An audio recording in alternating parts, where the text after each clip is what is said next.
Falavam tanto em ameaças de golpe, em riscos à democracia, desde as eleições de 2018, que estão nessa ladainha, né? Parece que queriam isso, que finalmente conseguiram. A democracia brasileira está realmente em risco. Mas não é por causa de um governo autoritário ou de militares querendo o poder, como dizem os opositores do governo o tempo todo. É a atuação de juízes, especialmente os das cortes superiores, que está implantando o que muitos já chamam de uma ditadura do judiciário.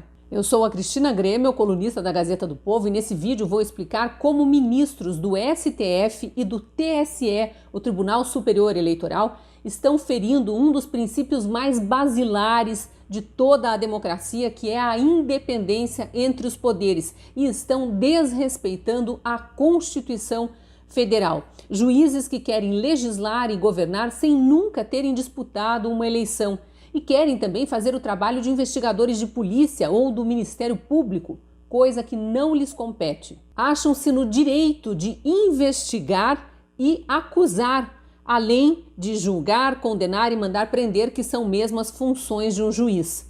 Vou falar sobre como esses ministros estão fazendo ruir a credibilidade das instituições em que trabalham e estão provocando um desmonte do que a gente chama de Estado democrático de direito.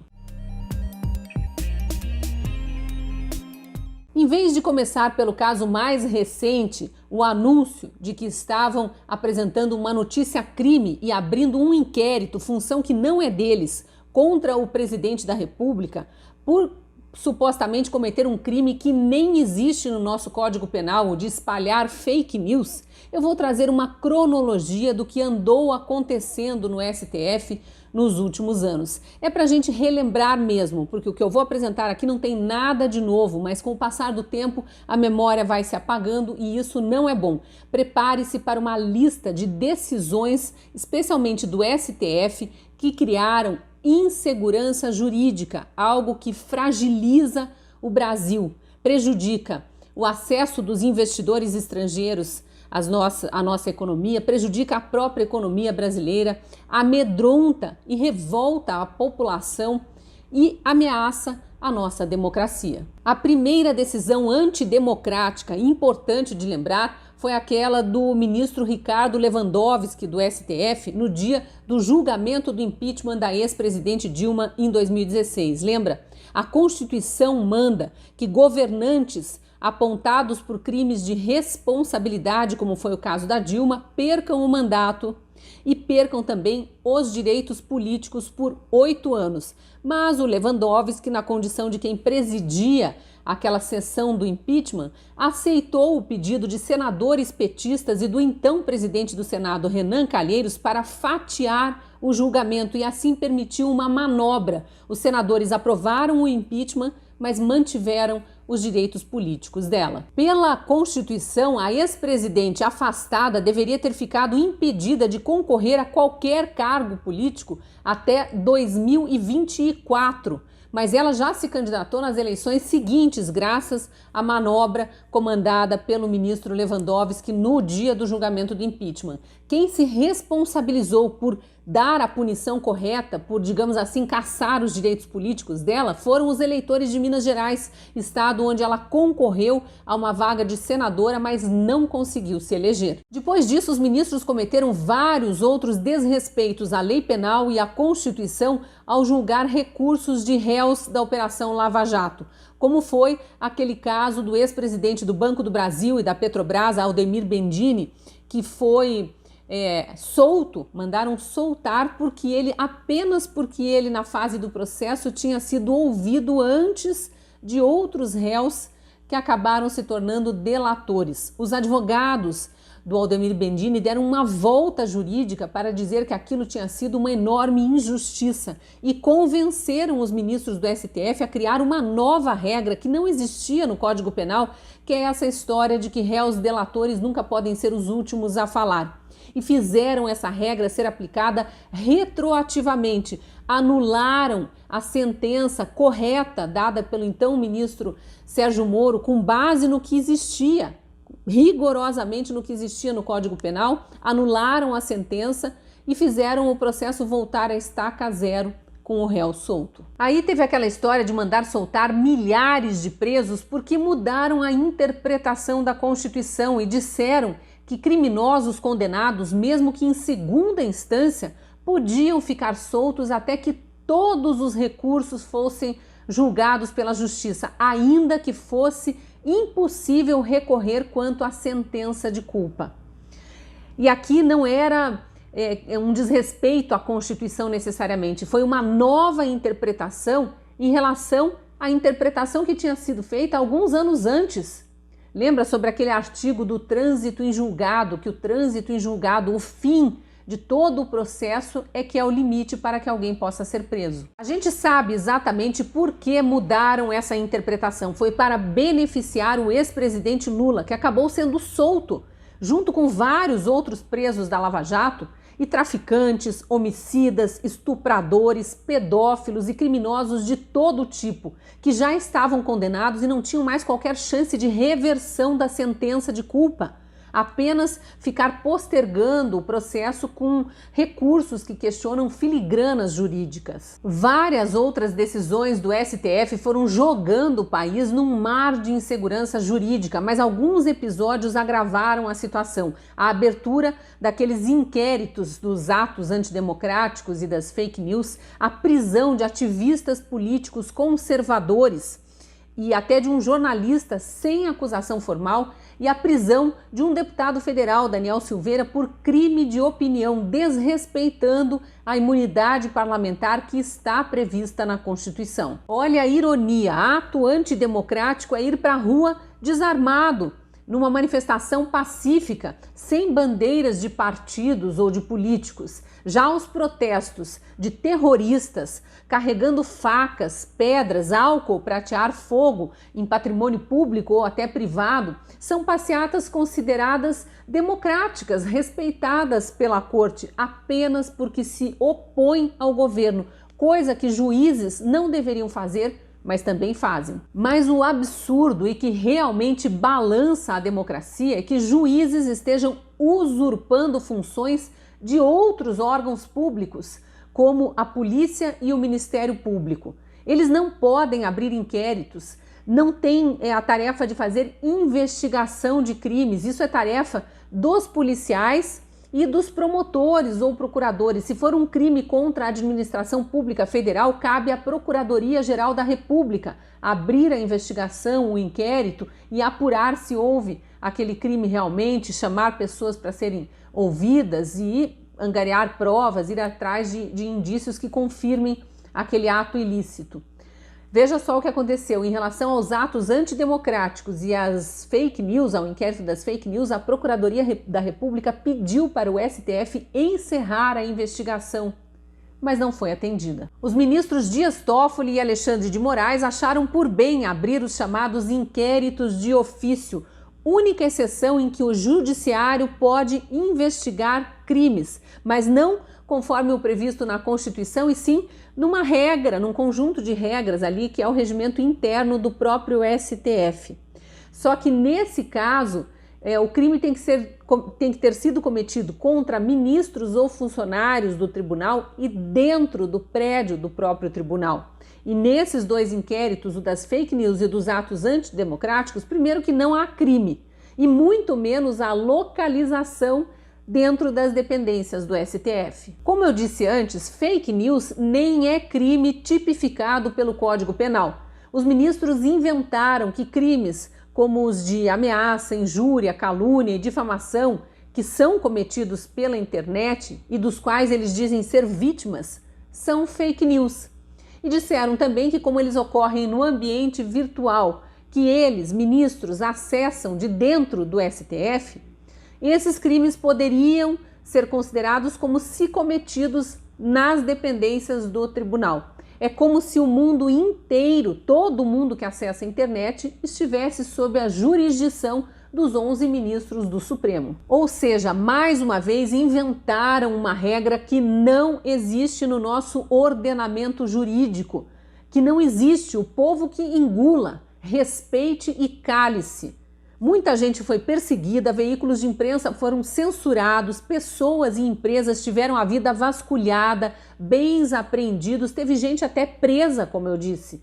E um desses inquéritos, o das fake news, continua em aberto. É aquele inquérito que o agora ex-ministro Marco Aurélio Mello classificou como o inquérito do fim do mundo, porque é mesmo o fim do mundo, ao menos do mundo jurídico, uma aberração dessas, e no qual os ministros agora incluíram o presidente da República, porque dizem que ele mentiu ao falar que o sistema do Tribunal Superior Eleitoral foi invadido por hackers, mas ele apresentou um inquérito feito pela Polícia Federal em que há a confissão do coordenador de tecnologia do próprio TSE de que o sistema foi realmente invadido, não é fake news. Voltando à aberração do inquérito, quem se diz vítima, os ministros do STF, não pode ser investigador, acusador e juiz tudo ao mesmo tempo, tá tudo errado.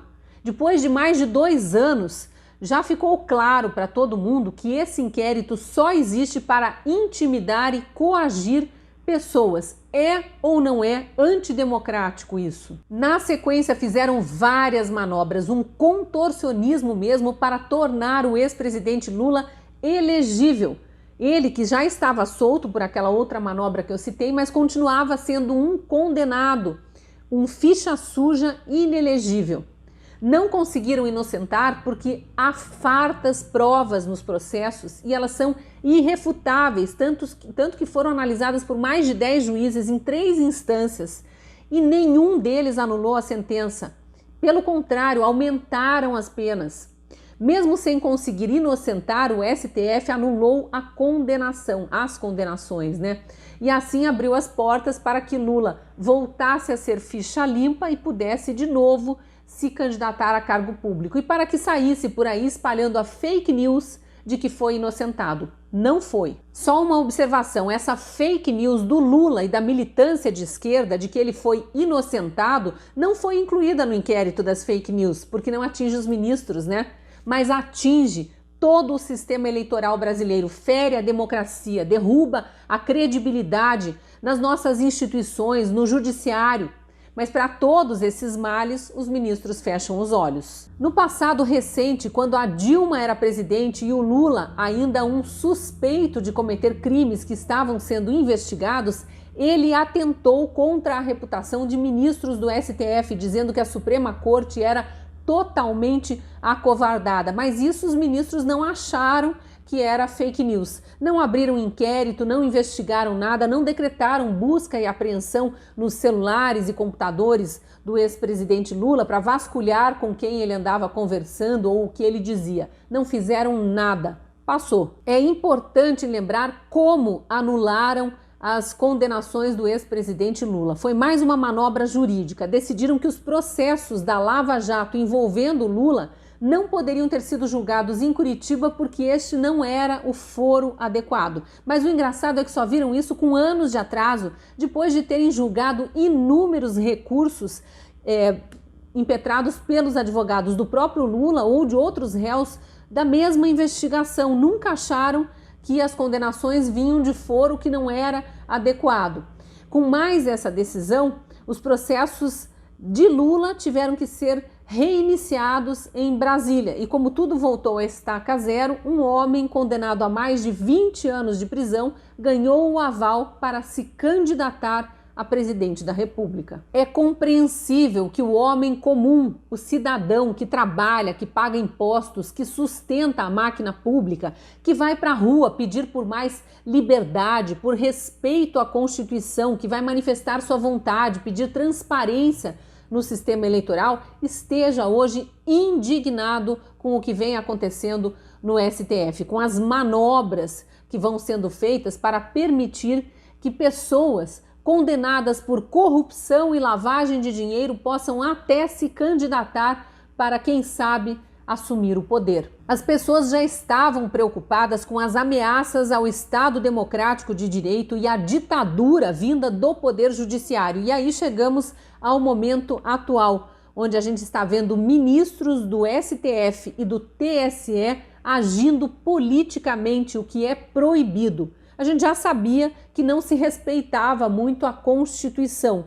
Mas eles nem esconderam quando começaram a fazer atividades político-partidárias de uma forma escancarada, se reunindo com líderes de partidos dentro do Congresso Nacional. Dois deles, Luiz Roberto Barroso e Alexandre de Moraes, decidiram combater abertamente a proposta de emenda à Constituição que cria o voto impresso auditável nas eleições. Isso já foi aprovado na Câmara 3 vezes, mas foi derrubado pela Justiça em outras ocasiões e voltava a ser discutido com força agora. Vale relembrar a movimentação dos juízes do Supremo que fez mudar o rumo da votação ali na Câmara dos Deputados. Uma votação que já era certa, a vitória já era certa. A PEC, proposta de emenda constitucional, tinha votos suficientes para passar na comissão especial e depois ir a plenário para uma votação geral. Sendo uma PEC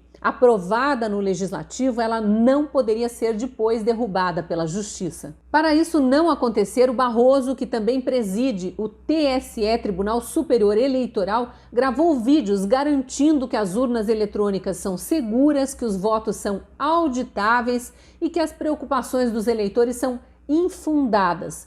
Não adiantou levar uma enxurrada de dislikes nos vídeos.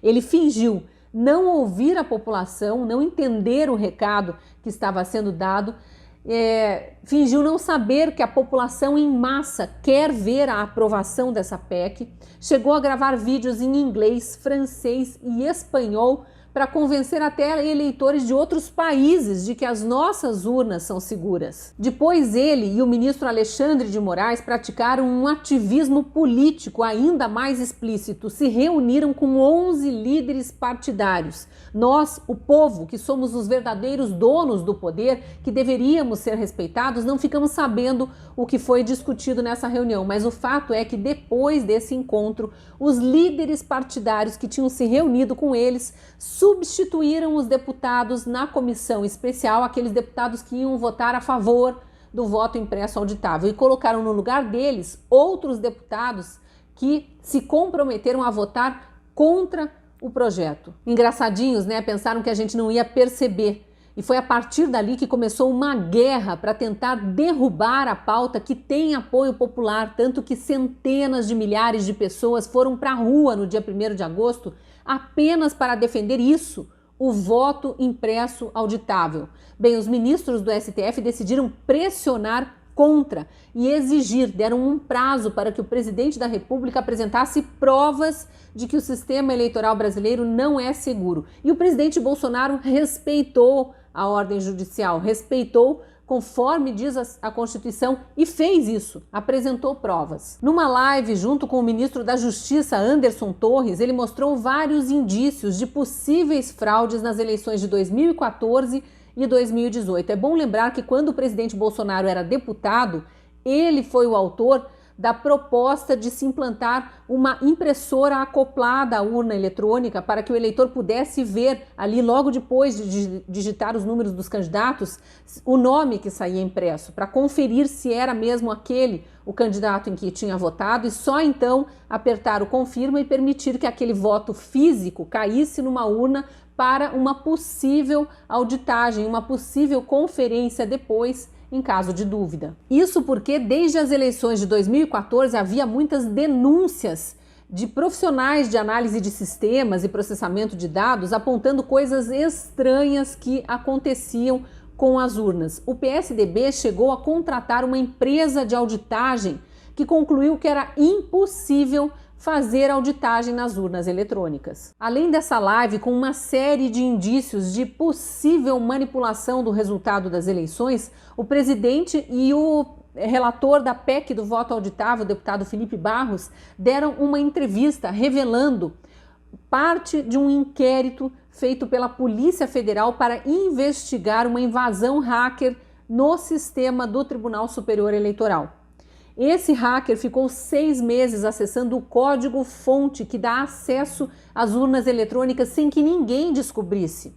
A história só veio à tona porque o hacker escreveu um e-mail para um site de tecnologia contando tudo que ele tinha aprontado com o código-fonte, descobrindo senhas de funcionários do TSE. E aí o site informou ao TSE que pediu à Polícia Federal a abertura do inquérito. Foi por isso que a Polícia Federal investigou e, para a polícia, o coordenador de tecnologia do TSE confirmou que o sistema tinha sofrido uma invasão. E pior, admitiu que não tinha os arquivos para demonstrar por onde o hacker andou, quais urnas ou códigos-fontes ele acessou, algo considerado de extremo amadorismo por especialistas em tecnologia. Ou seja, o TSE foi invadido e apagou as provas que poderiam confirmar o crime. Aí, quando a gente acha que o assunto está pacificado, que o TSE e os deputados que eram contra finalmente entenderam por que a população quer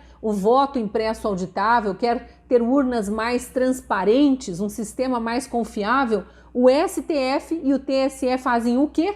Apresentam uma notícia crime contra o presidente e o acusam de fake news, por ofender o presidente do Tribunal Superior Eleitoral e espalhar notícias falsas. Falsas! Um inquérito da Polícia Federal agora é falso. Confissões de um hacker e de um funcionário do TSE são falsas. Olha, de novo, Tribunal de Justiça, seja Superior Eleitoral ou Corte Suprema, não são delegacias de polícia. Juízes não são delegados, não são investigadores, não são promotores ou procuradores de justiça. A Constituição não permite que juízes, ainda mais na condição de vítimas, sejam quem investiga, quem acusa e depois quem julga e condena. Isso sim é autoritarismo e ameaça à democracia. Está tudo muito claro, a população está vendo. Juízes que se metem na política ou avançam sobre outros poderes, sobre o Ministério Público, sobre a polícia, sobre o legislativo, até sobre o executivo, deveriam sair, perder o mandato. A Constituição prevê que eles estão sujeitos, sim, a impeachment, se desrespeitarem a Constituição ou se agirem ao contrário do que está previsto em lei. E há vários pedidos de impeachment de ministros do STF no Senado. Aí vem outro problema. Só o presidente do Senado pode colocar um desses pedidos ou vários deles em votação para que os outros senadores apreciem e aí sim decidam o que fazer. Então está na hora do presidente do Senado, Rodrigo Pacheco, começar a ouvir a população que está amedrontada com razão com tantas ameaças ao Estado democrático de direito, com toda essa ditadura do Poder Judiciário. Termino com as observações feitas no Twitter pelo deputado Felipe Barros, relator da PEC do voto impresso auditável. Abre aspas. Estamos diante da maior campanha de desinformação dos últimos anos, o mais grave, promovida pelo próprio TSE. Fecha aspas.